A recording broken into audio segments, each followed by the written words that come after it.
지금 우리는 여러 가지 이유로 매우 불안정하고 위험한 그런 시대를 살고 있습니다. 피부로 느끼는지는 모르겠지만 잘 못 느끼죠 아직은. 그러나 현실입니다. 그리고 피부로 느껴질 때가 올 것입니다. 전 세계적으로 전쟁과 테러와 기근과 지진과 자연재해, 전염병, 경기 침체로 인해서 고통당하는 사람들에 관한 소식을 매일마다 실시간적으로 뉴스를 통해 접하고 있습니다.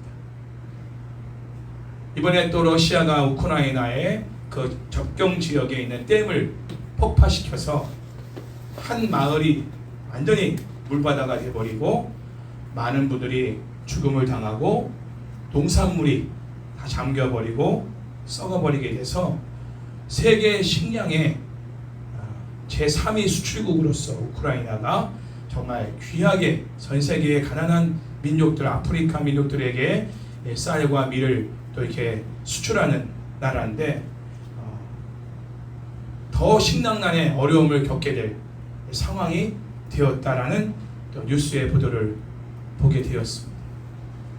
아직은 우리가 피부로 느끼지 못하겠지만 실제로 피부로 느끼고 사는 아프리카의 많은 백성들과 가난한 민족들, 어려운 민족들이 더 힘든 이런 시절을 지금 살고 있습니다. 또한 호국의 날을 맞이한 가운데서 우리나라 대한민국도 대내외적으로 불안정하고 위험천만한 그런 상황 속에 놓여 있습니다. 정말 많은 기도가 필요한 시대입니다. 물론 시대마다 위기가 없었던 시대는 없었습니다. 역사적으로 볼 때 우리나라는 항상 위기의 연속이었고 외세의 침략과 참 많은 어려움들 속에서 우리 한국교회, 우리 믿음의 선배들의 눈물의 기도와 산기도, 새벽기도, 철야기도, 금식기도를 통해서 이 나라, 이 민족이 이렇게 지금까지 안전하게 공산화되지 않고 세계 속의 강국으로 우뚝 설 수 있는 나라가 되었습니다. 우리 믿음의 선조들의 기도의 응답이고 역사임을 우리가 함께 누리고 지금까지 살아왔습니다. 그럼 이제는 우리가 기도할 때인 것이죠. 우리 후손들을 위해서 이 대한민국이 계속적으로 자유민주주의 국가로서 그리고 우리 후손들에게 물려줄 이 모든 산과 강과 모든 바다와 모든 자연들을 그리고 우리의 먹거리, 우리 아이들의 앞으로의 삶의 질을 좌우할 모든 부분들에 있어서 물론 우리가 과학적으로 그리고 모든 경제적으로 안보적으로 힘써야 되지만 영적으로 먼저 우리가 깨어서 다음 세대 영혼들을 위해서 이 나라 대한민국을 두고 기도해야 합니다. 하나님은 이러한 종말의 시대를 사는 이 교회 공동체를 향하여 어떤 마음을 갖고 계신가? 오늘 요한계시록 7장에서 그 하나님의 약속과 마음을 우리가 발견하게 됩니다.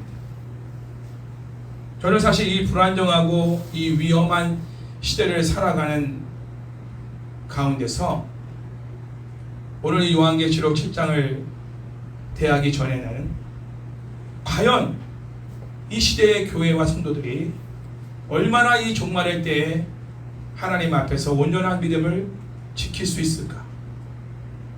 그런 의문이 굉장히 많이 들었습니다. 우리 자신들뿐만 아니라 지금 한국교회 성도들의 우리 만나는 주변 사람들의 믿음 상태를 진단해 보면 참 걱정을 넘어 근심을 넘어 심각한 위기 상황을 느끼고 있습니다. 어제 우리 유나자매 또 우리 오홍수 형제 집들이가 있어서 집에 방문을 하고 오랜만에 우리 김추배 집사님을 만나게 됐는데 신앙생활을 어떻게 하고 계십니까? 하고 이렇게 여쭤봤더니 다 목사님 덕분에 잘하고 있습니다. 금요일 날은 목장 모임을 매주 드리고 있고 토요일 날은 예배당 가서 청소를 하고 있고 주일은 지금까지 한 주도 빠지지 않고 예배를 잘 드리고 있습니다. 목사님이 워낙 빡세게 교육을 시켜주셔서 제가 이렇게 신앙을 유지하고 지켜나갈 수가 있습니다. 그때는 힘들고 불평도 하고 목사님 너무 강하다, 너무 심하다 이런 표현들을 하셨지만 그때 그 신앙의 교육이 없었다면 지금 신앙을 지키기가 어렵다라는 말씀을 하셨어요. 그래서 한편에 많은 위로와 힘을 얻었습니다. 그래서 더 걱정이 되는 겁니다. 우리 기성세대들은 그래도 그 믿음을 어떻게든 지켜나갈 수 있겠지만 우리 청년 세대와 우리 청소년 어린아이 세대들 보면 정말 어떻게 이 아이들이 온전한 믿음을 이 마지막 때에 지켜나갈 수 있을까? 다시 오실 주님의 재림을 맞이할 거룩한 신부로 이 아이들이 지켜나갈 수 있을까? 걱정이 돼요. 어제 재율이 우리 아영이를 보면서도 걱정이 돼요. 오히려 기쁘면서도 웃으면서도 아이들을 보면 늘 행복하고 웃음이 나고 기쁘고 그러지만 한편의 마음에서는 씁쓸한 마음이 남아있잖아요. 아마 이거는 저뿐만 아니라 우리 모든 기성세대들이 부모세대들이 느끼고 있는 바일 것입니다. 그래서 우리는 더 우리가 할 수 있는 건 한 가지밖에 없으니까 더 깨어 기도해야 하는 것이죠. 할렐루야. 그리고 온전한 믿음을 지켜나가는 모습을 보여줘야 한다. 이 보여주는 교육은 다른 어떤 교육을 대신할 수가 없다. 그리고 성도들 간에도 목회자와 성도들과의 관계 속에도 신뢰와 의리를 지켜나가는 것을 과연 이 종말의 때에 지켜나갈 수 있을까? 사소한 거 가지고도 서로 그냥 돌아쓰고 깨지고 원수되고 이런 상황 속에서 지금 성도들이 신앙생활이라는 것을 하고 있다는 거예요. 교회 안에 거하고 있어도 서로 간에 으르렁거리고 있는 사람들끼리 두 파로 나눠서 세 파로 나눠서 예배를 드리고 있는 교회들이 아마 대부분일 것입니다. 모든 성도들과 신뢰와 의리의 관계를 유지하고 신앙생활하는 성도들은 거의 없을 거예요. 기분 나쁘면 나가고 사실 매주 공동체가 되려면 그 안에서 깨지고 으깨지고 그러면서 숙성되고 온전해지는 것인데 요즘 세대들은 그런 거를 유지하고 지탱하고 그 관계를 지켜나가려고 하는 몸부림이 사실상은 많이 심각하다. 아니면 말고 안 보고 말지. 교인들 사이에도 이러한 모습을 보이고 있다는 거예요. 천상의 교회는 그런 교회가 아니잖아요. 모두가 함께 하나님 보좌에 서서 같이 24장로가 하나님을 향하여 같은 마음으로 찬양하고 예배하는 그런 곳이 하나님 나라고 천국의 공동체 아닙니까? 저는 목회자로서 이 두 가지를 많이 고민하고 있는 중에 오늘 이 약속의 말씀을 통하여 소망을 갖게 됐습니다. 오늘 우리가 읽은 요한계시록 7장은 6째 인을 떼고 난 다음에 7째 인을 떼기까지 막간에 삽입된 부분이죠. 7대 인 심판은 요한계시록 8장에 1절에서 5절까지 다뤄지고 있으니까 그 틈이 있잖아요. 그 사이에 이 7장의 내용이 기록되어 있는 것입니다. 인 심판이 이제 진행되고 있는 상황 속에서 이 7장이 기록되고 있는 거죠. 왜 갑자기 이게 뛰어들어서 이게 삽입되었을까라는 것은 굉장히 중요한 의미가 있기 때문에 바로 7번째 인 심판으로 넘어가지 않고 이 7장의 내용을 지금 기록하고 있다는 거죠. 그리고 요한계시록 7장은 요한이 요한계시록 6장 17절 말씀, 자 한번 볼까요? 맨 마지막 절이었어요. 17절 말씀을 보면 그들의 진노의 큰 날에 이르렀으니 누가 능히 서리요 하더라. 자, 이 질문에 대한 답변이 7장에 기록되어 있습니다. 누가 감히 이 진노의 큰 날에 하나님 앞에 설 수 있겠는가? 여기에 대한 이 질문에 대한 이 기도에 대한 응답 답변이 7장에 기록되어 있다는 것이죠. 그리고 요한계시록 이 7장은 마지막 때를 사는 교회 공동체에 보여주시는 하나님의 약속의 말씀입니다. 우리에게 주시는 약속의 말씀인 거예요. 이 마지막 때를 사는, 그러니까 우리가 반드시 기억해야 되는 말씀이죠. 이 말씀이 우리에게 큰 힘이 될 줄로 믿습니다. 하나님은 마지막 때에 임할 심판과 고난 가운데서 하나님의 친백성들을 철저히 보호하시고 지키실 것에 대해 약속하고 있습니다. 다시 한번 1절에서 4절까지 말씀을 읽어보겠습니다. 시작. 이일 후에 내가 내 천사가 땅 내 모퉁이에 선 것을 보니 땅의 사방의 바람을 붙잡아 바람으로 하여금 땅에나 바다에나 각종 나무에 불지 못하게 하더라. 또 봄에 다른 천사가 살아계신 하나님의 인을 가지고 해돋는 데로부터 올라와서 땅의 바다를 해롭게 할 권세를 받은 내 천사를 향하여 큰 소리로 외쳐 이르되 우리가 우리 하나님의 종들의 이마에 인치기까지 땅이나 바다나 나무들을 해하지 말라 하더라. 내가 인침을 받은 자의 수를 들으니 이스라엘 자손의 각 지파 중에서 인침을 받은 자들이 14만 4천이니. 자, 이 말씀을 보면요, 심판의 시행자가 나오죠. 자, 심판의 시행자가 누구죠? 내 천사. 내 천사가 하나님의 심판을 시행하는 역할을 하죠. 그리고 내 천사와 다른 또 천사가 나옵니다. 그 다른 천사는 어떤 역할을 합니까? 그가 뭘 가지고 있어요? 도장, 인을 가지고 있다는 인을. 그 인을 가지고 어떻게 해요? 하나님의 백성들의 이마에 그 인을 치는 그 역할을 다른 천사가 하고 있는 거예요. 역할이 다르죠? 내 천사는 하나님의 심판을 시행하는 역할을 하기 위해서 준비 중에 있고, 다른 천사는 하나님의 친백성들의 이마에 인을 치기 위해서 지금 시행할 준비를 하고 있다는 거예요. 시행하고 있는 것이죠. 그리고 인침을 받은 자의 수가 몇 명이냐? 14만 4천 명이다 라고 이제 소개를 하고 있는데, 이스라엘 자손의 각 지파 중에서 그 숫자를 세니까 14만 4천이다 이렇게 또 기록하고 있습니다. 자, 이전에서 하나님의 인을 친다는 말의 의미는 뭐냐? 아까도 잠깐 얘기했지만 도장을 찍는다는 거예요. 도장은 언제 찍죠? 도장이라는 것은 내 소유다 라는 것을 이제 내 거다 라는 것에 대한 표시입니다. 그렇죠? 우리가 돼지나 소 같은 거 도장을 딱 찍잖아요. 누구누구 소유라는 거죠. 우리가 계약서 쓸 때도 도장을 딱 찍죠.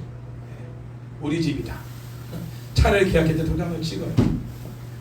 도장을 찍는다, 인을 친다, 이거는 내 거다, 내 소유다 라는 것에 대한 모습인 것입니다. 그래서 하나님이 내 거다라고 이렇게 인을 치는 목적은 뭐냐면, 이 진노와 심판 중에서 친 백성들은 하나님이 보호하시고 보증해 주신다 라는 뜻인 것이죠. 할렐루야. 네. 인을 안 받은 사람들은 어떻게 돼요? 하나님의 진노와 심판을 받을 수밖에 없는 거예요. 그러나 인을 받은 사람들은 하나님의 진노와 심판 중에서 보호를 받고 보증을 받는 이러한 사람들이다. 이게 확실히 구분이 되는 것입니다. 그 역할을 다른 천사가 하고 있는 거예요. 지금도 하고 있어요. 자, 이 인을 치는 것에 대한 이 구약적 배경의 말씀을 보면 에스겔서 9장 4절에서 6절까지의 말씀을 들 수 있는데, 제가 읽어드릴게요. 잘 눈뜨고 귀 열고 들으시기 바랍니다. 여호와께서 이르시되 너는 예루살렘 성읍 중에 순행하며 그 가운데서 행하는 모든 가증한 일로 말미암아 탄식하며 우는 자의 이마에 표를 그리라 하시고, 그들에 대하여 내 귀에 이르시되 너희는 그를 따라 성읍 중에 다니며 불쌍히 여기지 말며 긍휼을 베푸지 말고 쳐서 늙은 자와 젊은 자와 처녀와 어린이와 여자를 다 죽이되 이마에 표 있는 자에게는 가까이 말라. 내 성소에서 시작할지니라 하시매 그들이 성전 앞에 있는 늙은 자들로부터 시작하더라. 근데 하나님의 심판이 어디서부터 시작돼요? 성전에서부터, 교회에서부터 시작된다. 하나님의 심판. 남녀노소를 불문하고 다 쳐서 죽이라. 그 표를 받지 않은 사람. 이 표를 받는 사람들을 어떻게 설명하냐? 에스겔서에서는 세상에서 행하는 모든 가증스러운 일로 말미암아 탄식하며 울며 하나님 앞에 기도하는 사람들, 그들의 이마에 표를 그리라. 차이는 뭐예요? 이 요한계시록은 인을 친다라는 표현을 하고 있고 에스겔서에서는 표를 그린다라는 표현을 하고 있지만 공통적인 건 뭐예요? 표를 그리던 인을 치던 내 거다라고 하나님이 선택하신다. 그들은 해하지 말라, 그들은 치지 말라, 죽이지 말라고 어명을 내리시죠. 하나님. 이것이 차이가 있는 것 뿐이지 공통적인 부분이라는 것을 알 수 있습니다. 자, 우리의 모습을 한번 보죠. 세상에서 진행되고 있는, 또 뉴스를 통해 우리가 보고 듣는 세상의 가증스러운 일들, 특히 가증스럽다는 것은 뭐냐면 하나님 보실 때 우상 숭배적인 행동입니다. 미신적인 행동.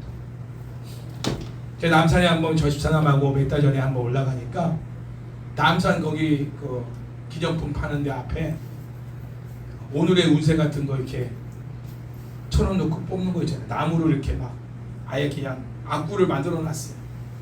근데 외국 사람들이, 동남아 사람들이 대부분 남산을 오르는데 다 그거를 하는 거예요. 줄을 서가지고.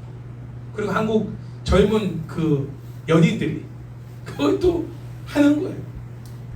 아니, 그거를 제가 전에 우리 아이들하고 같이 부산에 여행 갔을 때도 부산에 무슨 마을을 갔었는데, 무슨 마을을 갔는데 그 마을에도 사진 찍는 어떤 그런 이렇게 곳이 따로 이렇게 있는데, 경관이 좋은 그 옆에 보니까 또 그런 게 있는 거예요. 아니, 가는 곳곳마다 그런 게 지금 막 없는 데가 없는 거예요. 사람들이 모이는 곳에다가는 전부 다 돈 1,000원 넣고 내고서 오늘의 운세 뭐 이런 걸 뽑아가지고 그걸 다 읽으면서 거기에 사람들이 그렇게 의지하고 재미로 한다고 하지만, 그러나 이거는 재미가 나중에는 영적인 부분에 지배를 받는 그런 힘이 있다는 거죠. 우리나라가 일본 못지않은 우상 숭배 나라예요. 일본은 85,000개의 우상이 있다고. 그리고 이름 모를 우상도 있어요. 이 우상은 이름이 뭐예요? 그러면 몰라. 자기도 모르는 우상도 있는 거예요. 그 정도로 우상이 많은 나라가 일본입니다. 동네마다 우상단지들이 있잖아요. 동네마다. 우리나라 그 정도는 아니지만 우리나라가 만만치가 않고 점점 이 과학의 시대, 최첨단을 걷는 이 시대에, AI가 나오는 이 시대에 미신이 몇 마리고 우상단지가 몇 마리고 전혀 안 맞는 이런 상황들이 지금 계속해서 번져나가고 있다. 특히 분별력이 없는 우리 다음 세대들이 그런 것들을 의지하고 있다는 심각한 상황. 이런 것들이 하나님 보실 때 가증한 일이라. 자녀들이 심심삼아 재미로 한 번씩 하려고 해도 여러분들은 절대로 그걸 허용해서는 안 된다. 잘 설명해 줘야 돼요. 화부터 내지 마시고 잘 설명해 줘요. 하나님이 가증스럽게 여기는 것이다. 이렇게 한마디만 하면 되는 거예요. 믿음이 있는 아이들은 그래요? 그러면 안 할래요. 그렇게 되는 거죠. 그 가증스러운 일들로 말미암아 탄식하며 우는 자들의 이마에 표를 그리라는 거예요. 그러니까 우리가 할 일이 뭐예요? 이 마지막 때 점점 더 가증스러운 일들은 많아질 거예요. 교회 안에서까지도 가증스러운 일들이 벌어질 것입니다. 수많은 우상단지들이, 솔로몬이 그 우상단지를 예루살렘 성전에다가만 갖다 놓는 게 아니라 지금 이 시대에 많은 교회들 안에도 우상이 있어요. 건물이 우상이고, 담임 목사가 우상이고, 교회 프로그램이 우상이고, 많은 우상들이 있단 말이에요. 그런 것들을 가증하게 여기며 탄식하며 우는 사람들, 하나님 앞에 기도하는 사람들, 그런 사람들. 그리고 요한계시록에서 우리가 6장에서 살펴봤지만 순교자들의 그 영혼들이 어떻게 기도하고 있습니까? 그렇죠? 어느 때까지 하나님 저들을 진노하고 심판하지 않겠습니까? 그들은 하나님의 말씀과 주님이 주신 그 증거들을 붙잡고 지킴으로 인해서 순교당한 사람들이잖아요. 그죠? 공통점이 뭐예요? 타협하지 않았다는 거예요. 세상에 어떻게 돌아가든 타협하지 않은 사람들이 그들의 이마에 인을 치고 표를 그리는 거지, 아무에게나 그 인을 치고 표를 그리는 게 아니라는 겁니다. 할렐루야. 에스겔서에서 다시 말씀드립니다. 하나님의 말씀입니다. 너는 예루살렘 성읍 중에 순행하여 다니면서 그 가운데서 행하는 모든 가증한 일로 말미암아 탄식하며 우는 자의 이마에 표를 그리라. 그 외 사람들은 불쌍히 여기지 말라 이거예요. 긍휼을 베푸지 말라. 쳐서 늙은 자, 젊은 자, 처녀, 어린이와 여자를 다 죽이되 이마에 표 있는 자에게는 가까이 말라. 손대지 마라. 건들지 마라. 하나님의 어명을 내리시고 그 일이 성소에서부터 시작돼요. 교회에서부터 심판이 진행되고 있는 것이. 이 요한계시록 이 7장의 내용과 아주 밀접한 연관이 있습니다. 긍휼 없는 하나님의 심판으로부터 긍휼을 얻는 자들이 누구냐? 그 이마에 인을 치고 표를 그린 사람들만 가능하다. 할렐루야.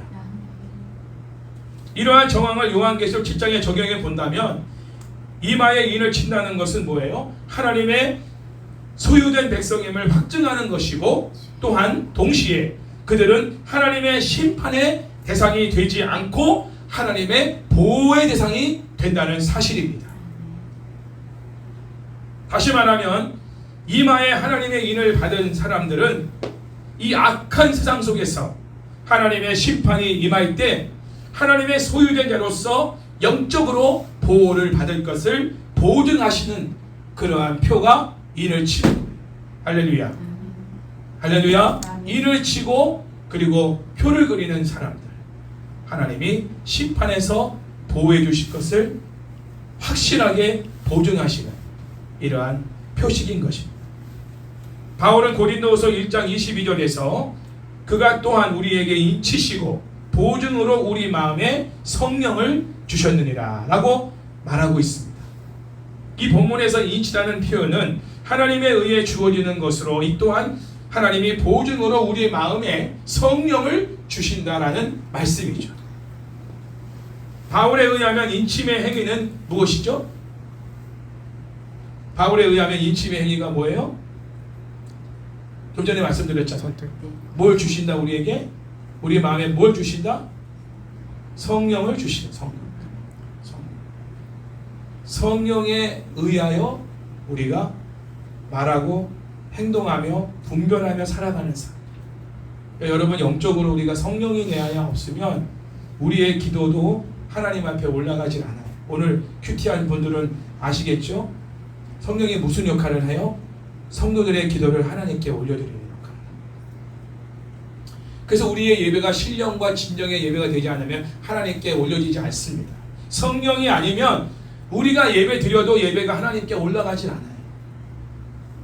그러니까 우리가 성령으로 거듭나지 않으면, 성령으로 거듭나지 않은 자들의 드리는 예배는 하나님이 받을 수가 없는 거예요. 성령에 의한 찬양, 성령에 의한 기도, 성령에 의한 예배가 아니면 그것은 하나님 앞에 올려질 수가 없어요. 본인은 기도했다 하고, 본인은 찬양했다 하고, 본인은 예배 드렸다 하지만 하나님은 받은 적이 없는데, 올라온 게 없어. 왜? 성령님이 그것을 올려드리거든요. 그러니까 영으로 진리로 우리가 예배하지 않는 것은 하나님과는 아무 상관이 없는 거예요. 그거를 1년 52주 동안 매주 드리고 있는 거예요. 누구를 위한 예배냐, 예배 그게. 네? 인간적인 예배예요. 인간적인 예배. 자기는 신앙생활 했대나. 자기는 구원받는다는 거지. 왜? 나 12조 생활들 다 했고 나는 예배 생활도 잘 했는데 내가 구원 안 받고 천국 안 가면 내가 누가 가냐 이거야. 네, 하나님은 받은 적이 없어요. 그의 11조를 받은 적도 없고 그의 예배를 받은 적도 없는 거예요. 왜? 성령이 아니기 때문에. 성령으로 인친 자들의 기도, 내 마음에 성령이 부어진 자들, 다시 말하면 예수님을 나의 구주와 주인으로 믿고 신뢰하며 의지하는 그런 자들에게만 성령을 우리의 마음에 주시거든요. 그리고 우리의 예배를 주관하시는 분이 누구냐? 성령이 되시는 거예요. 이제 내가 아니에요. 기도 생활도 누가 주관하시느냐? 성령님이 주관하는 거예요. 피곤해도 몸이 아파도 나로 기도하게 만드시는 분이 누구냐? 성령님인 거예요. 성령에 의해 찬양하는 거예요. 성령에 의해 감사하는 거고, 성령에 의해서 우리가 복음 전하는 삶을, 사업을 하던, 우리가 직장 생활을 하던, 공부를 하던, 만나는 사람마다 내가 예수님을, 복음을 전하는 삶을 살도록 하시는 분이 누구냐? 성령이에요. 그게 인침받은 사람들의 삶인 것입니다. 성령이 내주하는 사람들은 그냥 가만히 내주하고 있는 게 아니에요. 그분은 활동하시죠. 성령님께서. 그 활동이, 내적인 활동은 뭐냐면 내 성품을 바꾸십니다. 무엇을 통해서? 회개를 통해서. 예전에는 그걸 죄로 여기지 않았던 것들을 성령님께서 말씀을 비추어서 너 이거 죄야 라는 걸 깨닫게 하시는 거예요.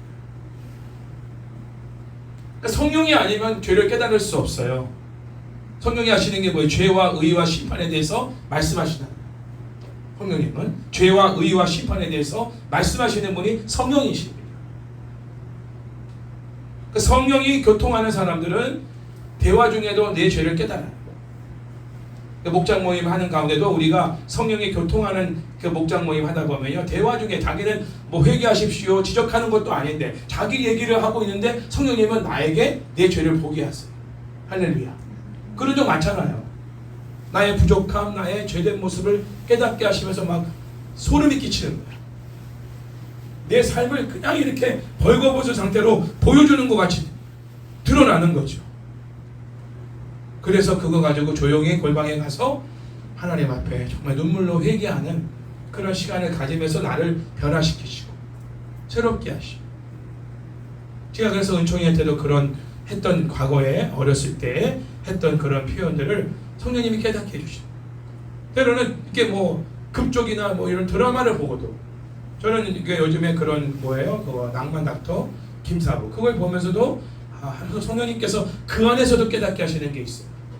목회자로서 내가 어떻게 해야 되나? 영혼을 살리는 일인데 나는, 저분들은 생명을 살리는 일이고, 의사들은 나는 정말 영혼을, 정말 지옥 백성들을 천국 백성으로 삼게 만드는 더 중요한 역할을 하는 사람인데 내가 어떤 중심을 가지고 목회를 해야 되느냐? 이거를 이제 보게 하시고, 내 부족함도 보게 하시고. 성령님이 교통하는 거는 대화 중에도, 드라마를 보는 중에도, 찬양을 듣는 중에도, 그냥 자연을 보는 중에도 성령님이 깨닫게 하시고요. 뭔가를 놓치고 있는 걸 깨닫게 하시고, 내 속을 보게 하시고, 네가 지금 이런 상태라는 것을 진단하시고 처방하시고, 그리고 그것을 회복해 하시고, 모든 일을 성령의 스승님만 되는 게 아닌 거예요. 내 모든 삶을 주관하시는 분이 성령님이 되는 거죠. 그 인친 사람들의 공통적인 삶인 거예요. 성령이 아니고서는 말할 수도 없고 지혜를 통해 어떤 문제를 풀어나갈 수도 없는 거예요. 그래서 자연히 성령이 충만한 사람들은 성령을 더 의지할 수밖에 없는 거죠. 내가 아니라 성령에 의해서 살아가고 있기 때문에, 그분에 의해서 이 문제도 해결돼야 하기 때문에 성령님께 지혜를 구할 수밖에 없는 거예요. 내가 스스로 해결할 문제 같으면 성령님의 도움을 구할 필요가 없죠. 근데 그게 안 되는 거예요. 이제는 거듭난 사람들은 내가 스스로 뭘 결정하고 행동하는 게 불가능해지는 거예요. 왜? 성령이 내주하시니까. 나보다 더 센 분이 내 안에 계신데 내가 어떻게 그분을 제껴놓고 내 스스로 결정할 수 있냐고. 그럴 수가 없는 거예요. 주님이 내 안에 계시고 성령으로 내주하시는 가운데 있는데 그분을 제껴놓고 내가 뭔가를 할 수 있다? 이게 불가능한 삶을 살아가는 거예요. 새로운 가치관이 정립이 되고, 새로운 인생관, 새로운 물질관, 새로운 결혼관, 새로운 모든 관점이 다 바뀌어버리는 거예요. 왜? 성령에 의해서. 당연히 거듭나는 삶이 되는 거죠. 본 어게인은 일시적인 게 아니라 계속 진행되고 있는 거죠. 그러니까 성령으로 인침받는다는 말씀을 제가 좀 더 설명하고 있는 것입니다. 그러니까 성령의 인침을 통해서 하나님의 자녀다, 백성이라고 확증을 시켜주시는 거예요. 나도 스스로 아는 거예요. 내가 하나님 백성인지 아닌지를. 왜? 성령이 내주하고 역사하는 걸 느끼니까. 아, 내가 구원받은 백성이구나. 친 백성이 맞구나. 이거를 내가 깨닫게 되는 거죠. 에베소서 4장 30절에서 보면은 성령으로 구원의 날까지 인치심을 받았다고 함으로써 성령이 인치심에 영원한 구원을 보증하는 기능이 있다는 사실을 알려줍니다. 제가 말씀을 읽어드릴게요. 에베소 4장 30절 말씀인데요. 하나님의 성령을 근심하게 하지 말라. 그 안에서 너희가 구원의 날까지 인치심을 받았느니라. 아멘. 성령을 근심하게 한다는 게 뭘까? 그 앞절의 말씀을 보면 잘 알 수가 있어요. 에베소서 한번 여러분 집에 가서 한번 보세요. 성령을 근심케 하지 말라. 그리고 성령이 우리의 구원을 보증하시는 역할을 한다. 또한 2절에서 다른 천사가 하나님의 인을 가지고 해돋는 동쪽으로부터 올라오죠. 해돋는 데가 동쪽이잖아요. 해 지는 게 서쪽이니까 동쪽에서부터 쫙 올라옵니다. 내 천사가 심판을 위해 보내심을 받았다면 다른 천사는 하나님의 친백성들을 보호하는 역할을 하기 위해 하나님의 인을 가지고 있다는 것이죠. 자, 이런 점에 다른 천사는 심판을 행하는 내 천사와는 다르게 심판 중에 하나님의 백성을 보호해주는 역할을 한다는 것을 알 수 있습니다. 또한 다른 천사는 3절에서 땅과 바다를 해롭게 하기 위해 준비하고 있는 내 천사에게 이렇게 명령합니다. 우리가 우리 하나님의 종들의 이마에 인치기까지 땅과 바다와 나무들을 해하지 말라. 해하지 말라. 유보하라는. 다른 천사가 하나님의 종들의 이마에 인을 치기까지 내 천사는 잠시 심판을 지연시키고 있다는 거죠. 하나님은 진노의 큰 날에 하나님이 사용하시는 그의 종들, 다시 말해 하나님의 사명을 감당하기 위해 쓰임받을 종들을 보호하고자 심판을 잠시 지연시키고 계신 겁니다. 자, 1절 말씀을 다시 한번 보면 내 천사가 땅 네 모퉁이에 서서 땅의 사방에서 부는 환란의 바람을 붙잡아 바람을 통제하는 장면을 보게 됩니다. 여러분, 허리케인이나 이런 거 무섭잖아요. 우리나라는 아직 경험을 안 했지만 미국을 왜 이렇게 하나님이 허리케인으로 토네이도 같은 것으로 막 쳐버리는지 모르겠어요. 괌도 이번에 치고 갔잖아요. 하나님이 미국을 사랑하사 미국으로 하여 청교도의 신앙으로 세워진 그 미국을 다시 한번 깨어나게 하시기 위해서 이렇게 진노를 심판을 행하시는 것 같아요. 그래서 또 부흥의 역사가 또 일어나죠. 심판이 있는 중에는 하나님의 또 구원의 역사가 또 강력하게 일어나니까. 일본은 또 항상 지나가요. 우리나라는 항상 하나님이 피해가게 하세요.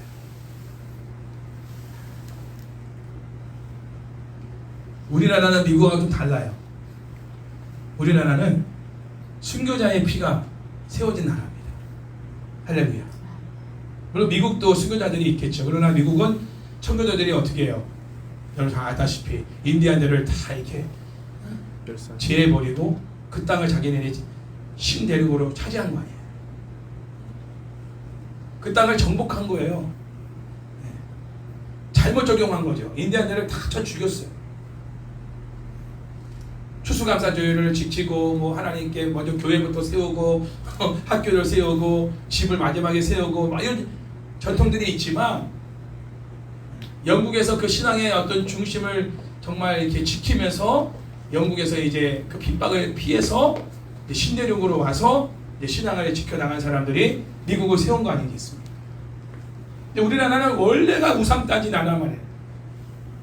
근데 우리나라가 이전까지는 정말 힘들고 어려운 그런 인생을 살았고 우리나라가 외세의 침략을 정말 900번 이상을 당했던 나라지만 그래도 우리나라가 이렇게 안전하고 세계 속의 강국으로 그리고 이 모든 위기와 어려움에서 하나님이 거저주시는 걸 보면 순교자의 피가 흐르고 있다는 것만이 아니라 이 순교자들의 영혼이 기도하고 있어요. 하나님 보좌에서 천국에서. 할렐루야. 주기철 목사님, 천양원 목사님을 비롯한 우리의 믿음의 선조들이 이 대한민국을 위해서 유관선전하라고 비롯하여 모든 신앙의 위인들이 영혼들이 기도하고 있다. 고단나님들 기도하고 계시죠. 할렐루야. 우리도 기도하지만 먼저 가신 분들의 영혼들이 하나님의 보좌에서 언제 신원하십니까? 하나님이 이 대한민국을 뭐 잘해서가 아니라, 대통령이 잘하고 국민들이 잘해서가 아니라 이 수교자들의 피가, 그들의 영혼이 기도하고 있어서 우리 나라를 보호해 주시는 것을 느끼고 있어요.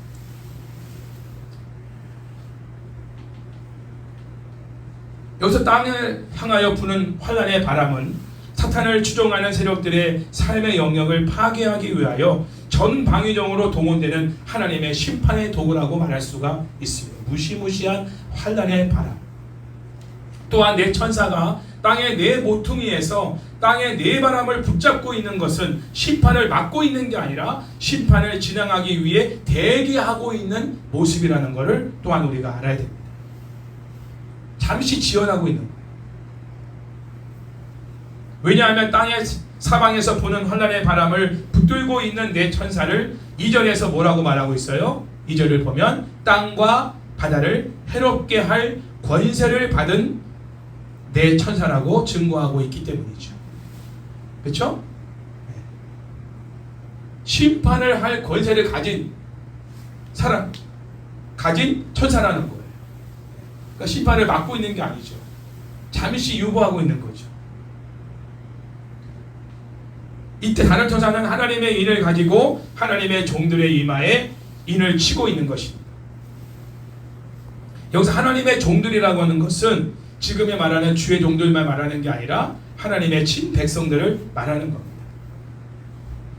그렇다면 하나님의 종들의 이마에 인치는 것은 뭐예요? 그들이 하나님의 소유로서 하나님의 백성이라는 그의 정체성을 확고하게 하는 것이라고 말할 수 있다는 거죠. 그러니까 우리 자신도 안다는 거야. 나는 하나님의 친백성이다. 그 정체성을 가지고 살아가는 거죠. 1세기의 우리 크리스천들도 그 정체성을 가지고 살았기 때문에 로마 황제 앞에, 그 우상 앞에 절하지 않았던 겁니다. 나는 My name is Christian. 나는 그리스도입니다. 나는 예수님 외에 다른 주를 섬길 수 없다. 다른 아무리 왕이라도 나는 왕을 섬기는 게 아니라 나의 진정한 왕 중의 왕이신 예수님을 섬기는 자이다. 두 주인을 섬길 수 없다. 이런 분명한 정체성 속에서 분명한 자신의 삶의 태도가 나오는 거죠. 그러니까 인을 친다는 것에 대한 어떤 보증은 그냥 하나님의 심판으로부터 보호를 받는 차원만이 아니라 그 인을 받은 사람 자체도, 그 인이 아까 성령이라 했잖아요.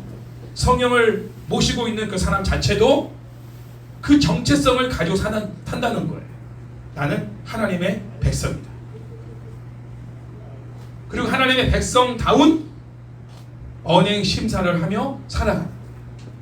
물론 그렇게 못 살 경우에 우리가 그것을 죄로 알고 회개하는 거죠. 그것 때문에 가슴 아파하는 거예요.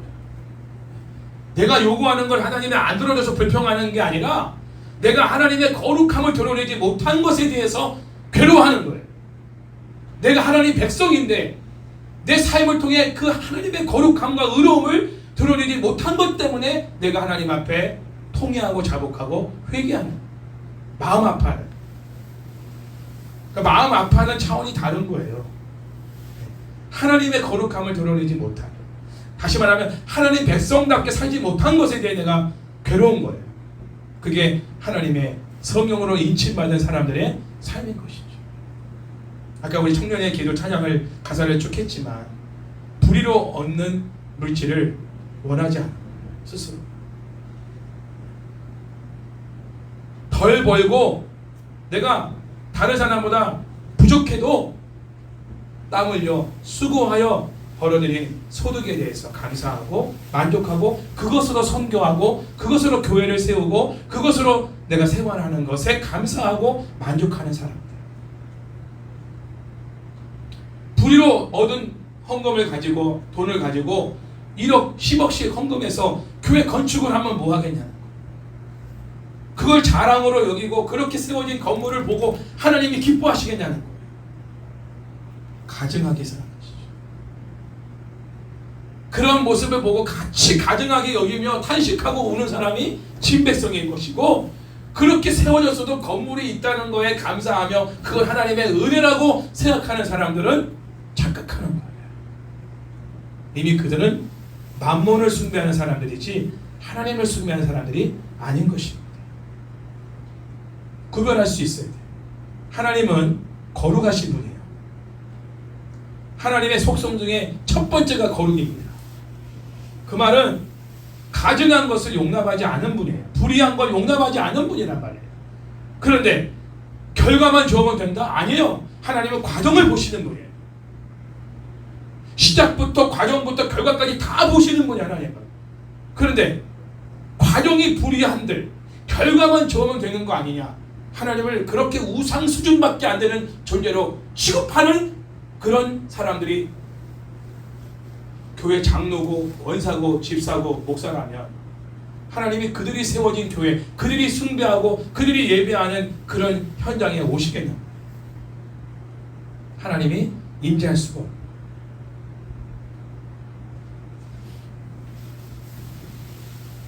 제가 이런 말씀을 더 드리는 건 뭐냐면, 제가 30대 때 목회할 때보다 지금 50대 중반에 목회할 이 시대가 더 타락하고 불의하고 악한 세상이 되었기 때문에 사실상은 지금은 더 호통을 치고 더 강력하게 목회를 해야 될 사람들이 필요한 시대입니다. 분별력을 갖도록 성도들의 싫지만 세상이 이렇게 돌아가니 적당하게 좀 이렇게 세상에 맞춰서 그렇게 목회도 하셔야 사람들이 모이지 않겠습니까? 많은 사람들이 모일 수 있도록 좀 목사님도 변해야 됩니다. 뭐 이런 식으로 요구하는 이런 부분들 속에서도 목회자가 중심을 잡고 분별력을 가지고 성도들에게 바른 말씀을 증거하는 이런 시대가, 지금 이 시대가 더 필요한 시대란 말이에요. 앞으로는 더 필요합니다. 그런 사람들이. 근데 점점 그런 사람들이 떠나가고 계시고 그리고 변질되고 있고 사라져가고 있는 시대. 성도들의 귀에 듣기 좋은 소리, 듣고 싶은 위로의 말, 그런 것들만, 달콤한 설탕 같은 것들을 전해주면서 성도들에게는 인정을 받을지 모르지만 그들의 영혼이 과연 건강한 믿음으로, 온전한 믿음으로 하나님을 섬길 수 있겠는가? 저는 그래서 아까 제가 초두에 말씀드렸지만 고민이 참 많아요. 점점 더 대환란을, 마지막에 대환란이 있습니다. 주님 재림하기 직전에 어쩌면 우리 다음 세대들이 이 대환란을 겪을 시대인지 몰라요. 그런데 이 정도의 믿음으로 과연 그 대환란을 이겨낼 수 있고 나의 온전한 믿음을 지켜나갈 수 있을까라는 거예요. 또 성도들 간의 관계 속에도 신뢰와 의리의 관계를 끝까지 지켜나갈 사람들이 몇 명이 될 겁니다. 몇 명이 있을까요? 이런 시대 속에 있기 때문에 제가 오늘 이 7장의 말씀을 가지고 설교하면서 더 이 부분에 대해서 여러분들에게 강조하고 있는 것입니다. 잠시 유보되고 있는 것뿐이지 하나님의 심판은 곧 진행될 것이기 때문에, 지금도 진행되지만 마지막 강력한 최후의 심판은 아직도 남아있는 상황입니다. 이제 5절부터 8절까지 말씀 보면 이제 인침을 받은 사람들의 수가 나오죠. 다시 한번 이 말씀을 읽어봅니다. 시작. 유다 지파 중에 인침을 받은 자가 12,000이요 르벤 지파 중에 12,000이요 갓 지파 중에 12,000이요 아세 지파 중에 12,000이요 납달리 지파 중에 12,000이요 므낫세 지파 중에 12,000이요 시므온 지파 중에 12,000이요 레위 지파 중에 12,000이요 이사가 지파 중에 12,000이요 스불론 지파 중에 12,000이요 요셉 지파 중에 12,000이요 베냐민 지파 중에 인침을 받은 자가 12,000이다. 14만 4천 명의 숫자가 여기에 나오죠. 자, 이 14만 4천 명에 대해서 정확하게 알아야 됩니다. 왜냐하면 신천지를 비롯한 하나님의 교회, JMS 등 각종 이단 사이비 종파에서는 이 14만 4천 명이라는 이 숫자를 문자적으로 가르치고 있어요. 그래서 신천지 같은 경우는 각 지파별로 이렇게 12지파를 만들어 가지고 그 숫자가 12,000명씩 이렇게 세우게 하잖아요. 근데 이미 이 숫자를 넘었단 말이에요. 넘으니까 이제 어떻게 해요? 그 숫자에 들기 위해서 더 충성하고 더 헌신을 하라는 거예요. 포교 활동을 하라는 거죠. 다단계 회사처럼 더 실적을 올려야만이 이 숫자에 들어갈 수 있다라고 가르치는 집단이 신천지를 비롯한 하나님의 교회, JMS 등 수많은 이단 종파들이 이렇게 가르치고 있고, 실제로 지금도 교회에서도 이 요한계시록을 세대주의적인 관점으로 해석하는 목사님들은 이 숫자를 있는 그대로 문자적으로 가르치는 그런 목사님들이 아직도 계십니다. 이단만이 아니라. 정확하게 아셔야 돼요. 그래서 이 의미가 뭐냐? 자, 24장로와 굉장히 연관이 있습니다. 같은 사람들, 그렇죠? 14만 4천, 그리고 다음 주에 나올 셀 수 없는 큰 무리, 그리고 24장로. 전부 다 그게 하나님의 교회 공동체, 이제 구원받은 교회 공동체의 숫자란 말이에요. 자, 24장로는 뭐라고 그랬어요? 24가 12와 10이라고 그랬죠. 12 플러스 10이라고 분명히 말씀드렸습니다. 구약의 교회를 대표하는 12지파와 그리고 신약의 교회를 대표하는 12사도, 그러니까 구약과 신약에 있는 모든 하나님의 인침을 받은 하나님의 친 백성들의 총수를 14만 4천이라고 24장로라고 말하고 있는 것입니다. 마찬가지예요. 14, 4천의 말씀에 적용한다면 12 곱하기 12 곱하기 1000 이렇게 숫자 구성이 될 수가 있습니다. 문자적으로 본다면 12지파로부터 차출된 유대인들을 의미하는 것이 아니라 24장로의 경우와 동일한 의미로서 두 개의 12 곱하기 12에 의해서 약속으로서의 구약의 백성과 성취로서의 신약의 백성을 전부 다 포함하는 하나님의 교회 공동체의 전체의 숫자를 상징적으로 14만 4천이다 라고 이렇게 표현하고 있는 것입니다. 천이라는 숫자는 성경에서 보면 군대 용어로 사용되고 있어요. 군대용. 민수기 31장 4절 말씀 보면 이스라엘 모든 지파에서 각 지파에서 1000명씩을 전쟁에 보낼지라고 증거하고 있습니다. 그리고 역대상 27장 1절에서 5절에서도 소개되고 있는 군대 조직의 기본 단위가 1000단위예요. 1000단위. 요한계시록 7장 5절에 8절 말씀을 이 말씀에 적용해 본다면 각 지파별로 몇 명이라고 했어요? 12지파 중 각 지파별로 12,000명. 12,000명을 1000단위로 나누면 어떻게 돼요?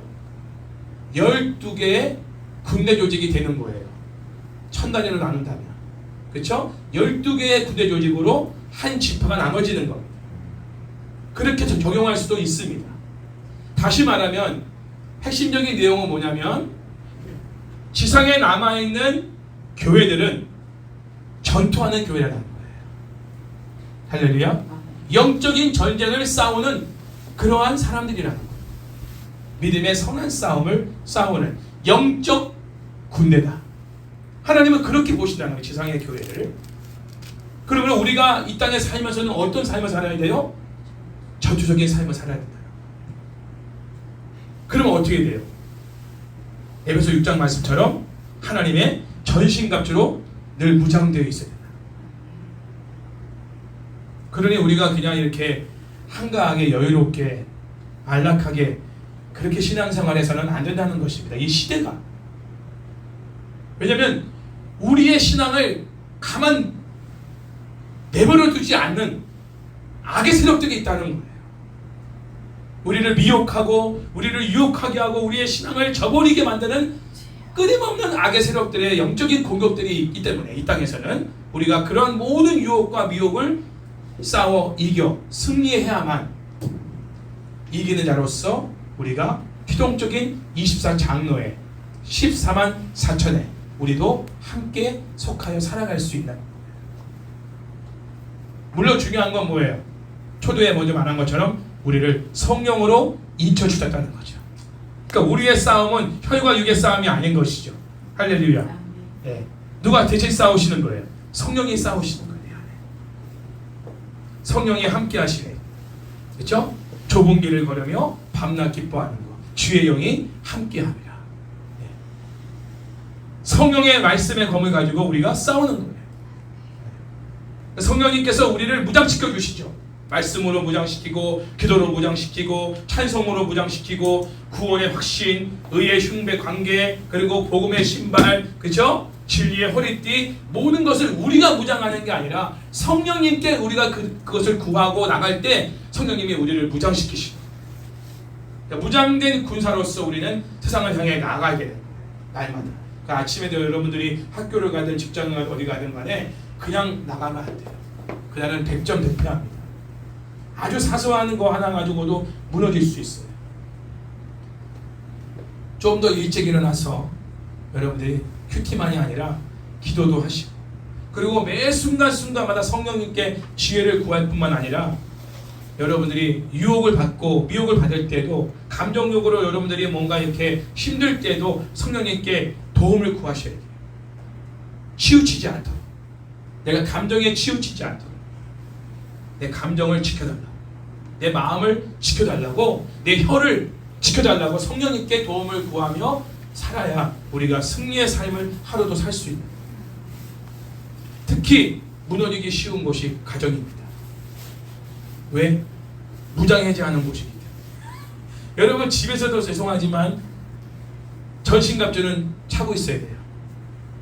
뭔가 이렇게 옷은 이렇게 풀어헤치고 편안하게 편한 목장으로 쉰다 할지라도 전신갑주는 풀면 안 돼.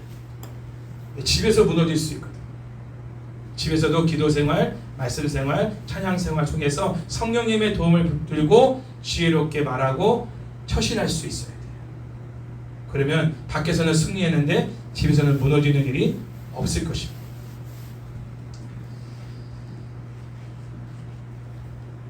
말씀을 정리합니다. 14만 4천은 하나님의 백성의 완전한 수라고 말씀드렸어요. 그리고 왕이신 예수님의 구속사역에 동참하는 자로서 이 세상의 복음의 깃발을 높이 들고 하나님의 통치를 드러내는 영적 전사로서의 교회 공동체를 말한다, 이렇게 말씀드렸습니다. 잊지 마십시오. 지금 우리는 그 지상의 교회로서 살아가고 있습니다. 성령의 인을 받은 하나님의 친백성으로 지금 살아가고 있습니다.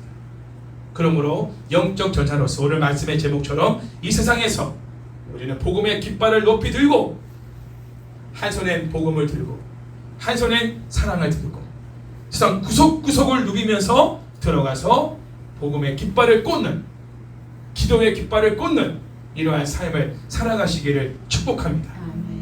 어디 가든지 그 자리에 앉으면 기도부터 하세요. 식당에 가도 식사 기도하기 전에 그냥 잠시 눈 감고, 아니 눈 뜨고라도 기도하세요. 우리가 움직이고 우리가 앉고 만나고 교제하는 모든 장소는 복음의 깃발을 꽂고 기도의 깃발을 꽂아야 될 곳입니다. 그리고 승리를 거두고 나오십시오. 할렐루야. 어디 가든지 공원을 걷더라도 기도하면서 걸으면서 이 땅을 밟으면서 기도하는, 이 땅에 복음의 깃발을 꽂고 기도의 깃발을 꽂고, 기도의 깃발을 먼저 꽂아야 언젠가는 복음의 깃발도 꽂을 때가 있습니다. 기도로 땅을 기경시키고, 그리고 결정적인 순간에 복음의 깃발을 꽂아서 그 땅이 하나님의 땅임을 선포하며 그곳에서 하나님을 찬양하고 예배하는 역사가 일어날 수 있도록 이 땅에서 지상의 교회로서 우리가 날마다 승리할 수 있기를 주의 이름으로 축원합니다.